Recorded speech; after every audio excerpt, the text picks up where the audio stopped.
Sabe aquela ideia genial? Aquela inovação que pode mudar tudo? Ela sempre começa com uma visão. Só que, para transformar essa visão em algo real, palpável, é preciso combustível. Hoje a gente vai mergulhar fundo na jornada mais crítica de quem empreende, a busca por capital. Olha, essa definição do economista Joseph Schumpeter é poderosa. Ela mostra que empreender não é só abrir uma empresa, ter um CNPJ. Não, é ser uma força de mudança, de disrupção. É enxergar o que ninguém está vendo e ter a coragem de ir lá e construir algo totalmente novo. E é exatamente aqui que o jogo começa para valer, porque entre a faísca da ideia e o impacto no mundo existe uma ponte.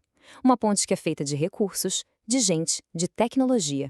E a liga que une tudo isso é o capital. A grande questão que fica é, como afinal conseguir esse capital? Então, primeiro de tudo, vamos entender o real papel do capital. Pensa bem, não é só dinheiro parado no banco. É o que dá vida para a ideia, é o que permite contratar gente talentosa, desenvolver a tecnologia e, no fim das contas, criar valor de verdade. Sem capital, a melhor ideia do mundo corre o risco de ficar só no papel. A definição parece meio formal, né? Mas a ideia é bem simples e ao mesmo tempo muito forte. Pensa no capital como o sangue que corre nas veias de uma empresa. Ele que alimenta cada operação, cada passo de crescimento, cada inovação. Sem ele, o negócio simplesmente não consegue nem começar, muito menos se manter de pé. E antes de sair por aí batendo na porta de investidor, o primeiro lugar para procurar capital, muitas vezes, está dentro da própria empresa. É a arte de se financiar com os próprios recursos, uma prática que o pessoal chama de bootstrapping. Basicamente, é se virar com o que já tem em casa. Reinvestir o lucro, claro, é o mais óbvio. Mas a criatividade pode ir muito além. Sabe, vender aquele equipamento parado num canto, negociar 30 dias a mais com o fornecedor, tudo isso são jogadas estratégicas que geram caixa sem precisar de um centavo de fora. É sobre ter jogo de cintura com os recursos que já estão ali. Mas claro, chega uma hora que os recursos internos podem não ser suficientes. E aí, quem empreende se depara com uma encruzilhada fundamental. Para buscar dinheiro fora, existem basicamente dois grandes caminhos: pegar uma dívida ou vender uma parte do negócio. Esse é o dilema. Para simplificar, pensa assim: a dívida é como financiar um apartamento. Você continua sendo o único dono, mas todo mês tem aquele boleto para pagar. Já o financiamento por capital próprio, o famoso equity, é como vender um dos quartos do seu apartamento. Entra um dinheiro, você não precisa devolver, mas agora tem um sócio morando junto. Vamos olhar mais de perto para a dívida. O contrato é claro: alguém empresta um valor e esse valor tem que ser devolvido com um acréscimo, os juros. E para ter certeza de que vai receber de volta, o banco ou quem emprestou geralmente pede uma garantia, algo de valor que pode ser tomado se o pagamento falhar. O negócio continua 100% seu, mas o risco também é 100% seu. Agora, o outro lado, o equity, aqui a conversa é totalmente diferente. Não é um empréstimo, é uma venda. Uma venda de uma porcentagem da empresa. O investidor se torna sócio. Ele não está emprestando, ele está apostando no seu sucesso, dividindo os riscos e, claro, as futuras recompensas. Ele está junto no barco. Mas antes da gente seguir, vale uma pausa para refletir sobre o peso da dívida. Porque, apesar de ser uma ferramenta que pode acelerar muito o crescimento, ela tem um lado B, um lado bem sombrio. E essa frase resume tudo. É forte, mas é a pura verdade. Se a dívida não for usada com muita estratégia, se o negócio não gerar o caixa para cobrir os pagamentos, aquilo que era para ser uma solução vira uma âncora que afunda o negócio.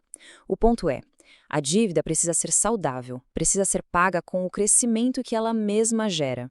Ok, com a diferença entre dívida e equity bem clara na cabeça, vamos explorar o cardápio de opções externas. Quando o empreendedor decide buscar parceiros financeiros, quem são eles? Onde eles estão? A lista é grande e bem variada. Começa com o que chamam de patrimônio de sangue, que nada mais é que as economias de uma vida. Depois vem família, amigos, os bancos tradicionais, e aí a coisa fica mais sofisticada, com investidores anjo e os fundos de venture capital. Cada fonte dessas tem um custo, um nível de exigência e um tempo de negociação diferente. E olha, de todas essas opções do cardápio, tem uma que chama muita atenção, e especialmente para aquelas startups com potencial de crescimento assim explosivo. A gente está falando do capital de risco, mais conhecido como venture capital. E essa jornada de capital de risco tem fases bem definidas. Começa com o capital semente, que é aquele empurrãozinho para tirar a ideia do papel. Depois vem o venture capital de fato, com várias rodadas de investimento para botar gasolina no foguete e acelerar o crescimento.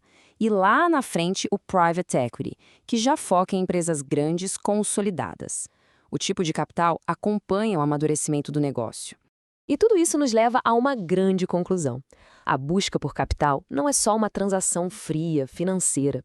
É, na verdade, a escolha de um parceiro. Um parceiro que vai influenciar, e muito, o destino da empresa. Antes de qualquer reunião, de qualquer conversa, tem um papo sério que precisa acontecer no espelho.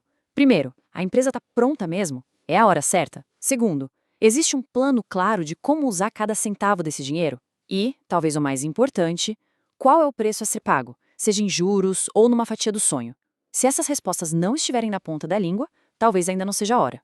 No fim das contas, tudo se resume a essa dualidade. O capital certo, no momento certo, pode transformar um bom negócio em algo extraordinário, mas a escolha errada pode ser o fim da linha.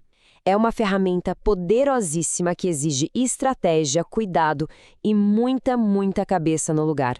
E é isso. A jornada do empreendedorismo é uma série de escolhas estratégicas. Não existe uma resposta única, não tem fórmula mágica.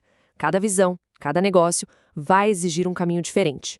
A pergunta que fica no ar é: qual será o seu?